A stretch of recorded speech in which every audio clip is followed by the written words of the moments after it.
Pernah lihat steak, es krim, atau sushi yang ditaburi serpihan emas berkilauan dan langsung mikir, ini beneran bisa dimakan? Emang gak bahaya? Tenang, kamu gak sendirian.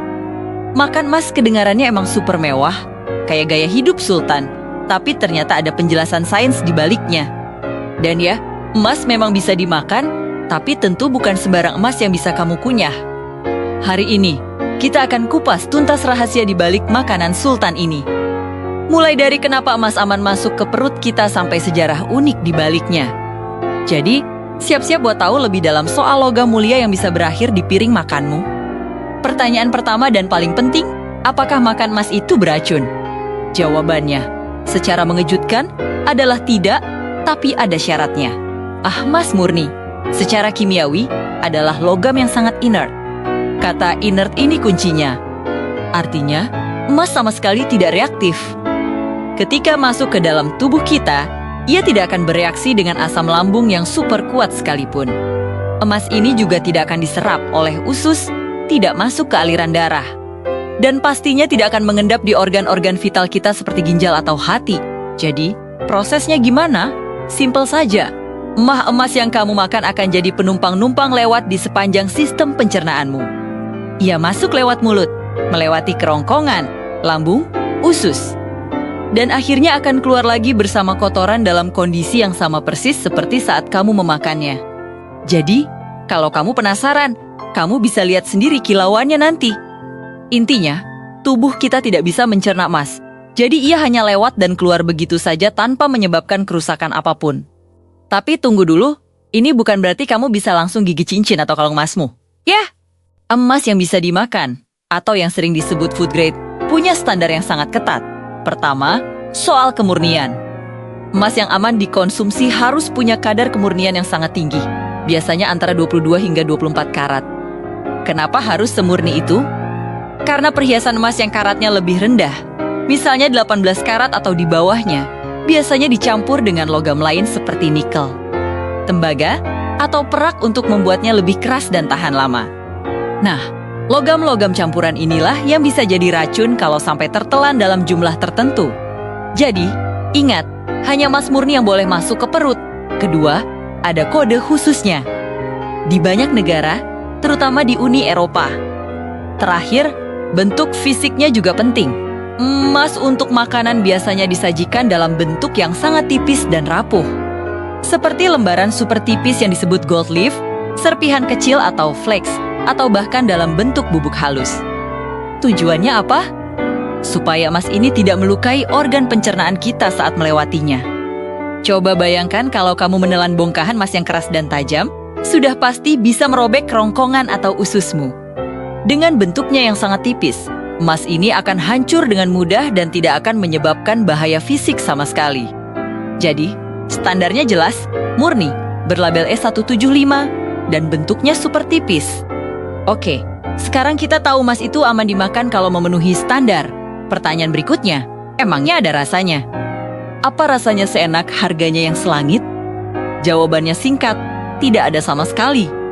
Emas murni tidak memiliki rasa, tidak punya bau, dan sama sekali tidak punya nilai gizi. 0 kalori, 0 vitamin, 0 mineral. Jadi kalau kamu makan steak berlapis emas, rasa lezatnya ya datang dari steak itu sendiri, bukan dari emasnya. Emas di sini fungsinya murni 100% untuk estetika. Penggunaannya adalah untuk menambah kesan mewah, eksklusif, dan pastinya untuk pamer. Saat seorang chef menambahkan emas ke dalam hidangannya, itu adalah sebuah pernyataan artistik untuk menunjukkan bahwa makanan tersebut adalah sebuah mahakarya yang super premium. Jadi, jangan berharap ada ledakan rasa umami atau manis dari emas yang kamu makan. Kamu cuma bayar mahal untuk pengalaman visual dan kemewahan melihat makananmu berkilauan. Satu-satunya yang terasa berkurang setelah makan emas mungkin adalah isi dompetmu. Tradisi makan emas ini sebenarnya bukan hal baru. Kalau kita lihat sejarahnya, manusia sudah melakukannya sejak ribuan tahun lalu. Di zaman Mesir kuno, para Firaun percaya bahwa emas adalah daging para dewa. Mereka memakannya bukan untuk pamer, tapi karena percaya emas bisa memberikan keabadian, kesehatan, dan memurnikan jiwa serta raga. Emas dianggap sebagai zat suci yang bisa menghubungkan mereka dengan dunia ilahi. Tentu saja ini cuma kepercayaan, bukan fakta medis. Lalu kita maju ke abad pertengahan di Eropa, para bangsawan dan raja-raja seringkali menghias hidangan pesta mereka dengan emas. Roti, kue, bahkan daging panggang dilapisi dengan gold leaf untuk memukau para tamu undangan. Ini adalah cara untuk menunjukkan kekayaan dan kekuasaan mereka. Semakin banyak emas di meja makan, semakin tinggi status sosial sang tuan rumah. Jadi, fungsi pamer dan status sudah ada sejak ratusan tahun yang lalu. Dan di zaman modern ini, tradisi itu kembali populer. Bedanya, sekarang emas bisa dinikmati oleh lebih banyak orang, meskipun tetap dengan harga yang premium. Kita bisa menemukannya di mana-mana, mulai dari topping donat, lapisan es krim, taburan di atas kopi latte, sushi mewah, hingga dicampur dalam minuman seperti champagne atau koktail.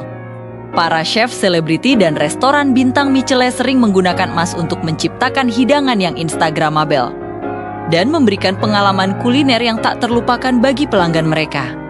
Jadi, apa yang dulu jadi ritual Firaun dan simbol kekuasaan raja, kini menjadi tren kemewahan di dunia kuliner modern. Jadi, kesimpulannya apa? Makan emas itu pada dasarnya aman. Selama emas yang kamu konsumsi adalah emas murni food grade dengan kode E175 dan dalam bentuk yang sangat tipis. Emas ini tidak beracun karena sifatnya yang tidak reaktif dan akan keluar lagi dari tubuhmu tanpa diserap. Tapi, perlu diingat, emas sama sekali tidak punya rasa ataupun nutrisi. Fungsinya murni sebagai dekorasi super mewah untuk menaikkan nilai estetika dan harga sebuah hidangan. Ini adalah tentang pengalaman dan kemewahan, bukan tentang gizi. Sebagai penutup, ada peringatan penting. Pastikan emas yang kamu makan itu benar-benar bersertifikat food grade. Jangan pernah coba-coba makan serpihan logam berkilauan yang tidak jelas asalnya. Ada banyak logam lain yang warnanya mirip emas, seperti kuningan, yang sangat beracun jika tertelan dan bisa menyebabkan keracunan logam berat yang serius. Jadi, selalu pastikan keamanannya. Pada akhirnya, makan emas tidak akan membuatmu abadi seperti Firaun, tapi juga tidak akan membahayakanmu. Yang pasti, ini adalah pengalaman unik yang bikin dompet sedikit lebih ringan. Terima kasih sudah menonton sampai akhir. Kalau kamu suka dengan konten seperti ini dan mau tahu lebih banyak fakta sains unik lainnya, jangan lupa untuk like, komen, dan subscribe channel ini. Ya, sampai jumpa di video berikutnya.